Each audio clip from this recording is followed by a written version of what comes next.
नमस्कार. महाराष्ट्रातील विविध क्षेत्रातील बातम्या झटपट आपल्या मोबाईलवर पाहण्यासाठी लगेचच सबस्क्राईब करा राष्ट्रशक्ती लाईव्ह न्यूज आणि सोबत बेल आयकॉन प्रेस करायला विसरू नका. घरगुती वादामध्ये पतीने रागाच्या भरात कोयत्याने पत्नीवर हल्ला केला.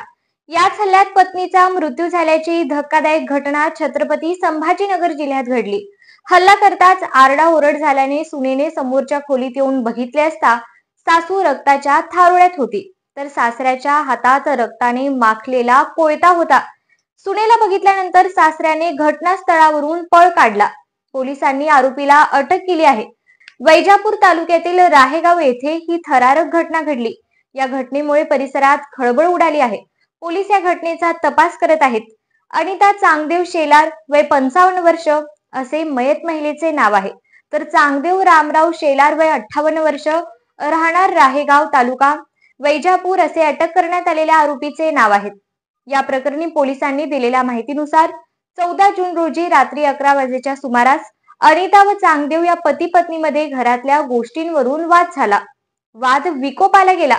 त्यात रागाच्या भरात पती चांगदेव याने कोयत्याने पत्नीवर वार केला. पत्नीच्या गळ्यावर वार झाल्याने त्या रक्ताच्या थारोळ्यात तिथेच पडल्या.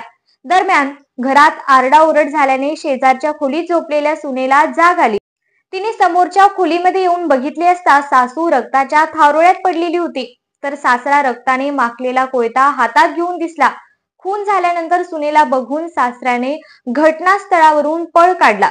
या घटनेची माहिती मिळताच नातेवाईकांनी तात्काळ अनिता यांना वैजापूर येथील रुग्णालयात दाखल केले. मात्र तेथील डॉक्टरांनी अनिता यांना मृत घोषित केले. या घटनेची माहिती मिळताच पोलीस घटनास्थळी दाखल झाले.